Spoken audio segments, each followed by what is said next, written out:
प्राप्त करना, किंतु इसे ही अंतिम लक्ष्य नहीं समझ लेना चाहिए। संसार में दीन दुखी और गरीबों की मदद करना ईश्वर उपासना ही है।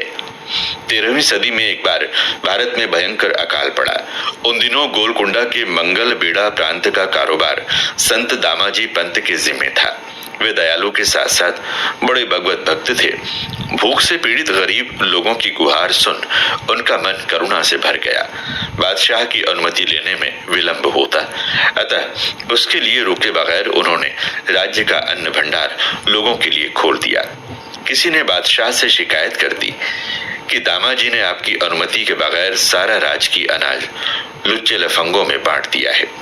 क्रोधित होकर बादशाह ने दामाजी पंत को पकड़कर लाने का आदेश दे दिया। किंतु इसी बीच एक चमत्कार हुआ।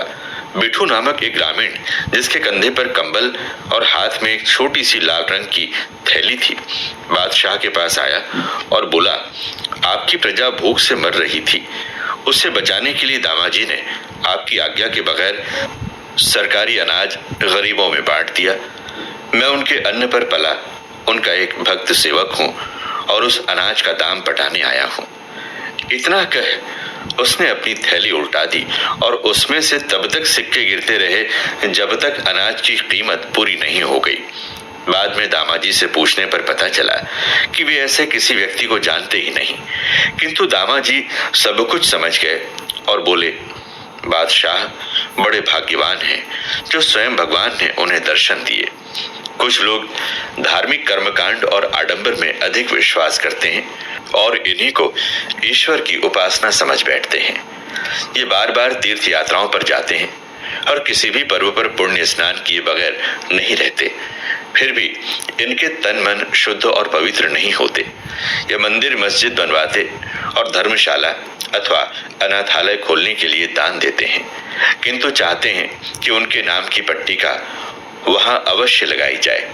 तात्पर्य ये कि नाम और यश के स्वार्थ और अहंकार से प्रेरित होकर वे ये सब करते हैं। ऐसे लोगों से ईश्वर बहुत दूर रहता है। वास्तव में निस्वार्थ सेवा और शुद्ध मन से परोपकार द्वारा ही ईश्वर को प्रसन्न किया जा सकता है। कहावत है, लघुता से प्रभुता मिले, अर्थात दीनता और नम्रता से ही बड़प्पन अर्थात ऊंचा दर्जा प्राप्त किया जा सकता है। एक बार किसी ने संत राबिया से पूछा, आपने ये दर्जा कैसे पाया? वे बोली, अपनी सारी चीजों को खुदा की चाह में डुबाकर और खुदा की इबादत कर। पुनः पूछे जाने पर, क्या मुझे भी ऐसा दर्जा मिल सकता है? वे बोली, बेशक, लेकिन इसके लिए तुम्हें कुछ नसीहत लेनी होगी और अपनी कमी को दूर करना होगा। फिर उन्होंने मोमबत्ती, सुई और बाल लाकर कहा, देखो, मोम ये नसीहत देती है कि खुद को जलाकर दूसरों को रोशनी दो।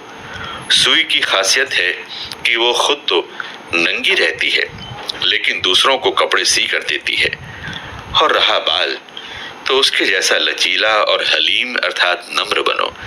इस तरह खल्क की खिदमत में अपने को लगाकर तुम निश्चय ही इस दर्जे को हासिल करने के काबिल हो जाओगे।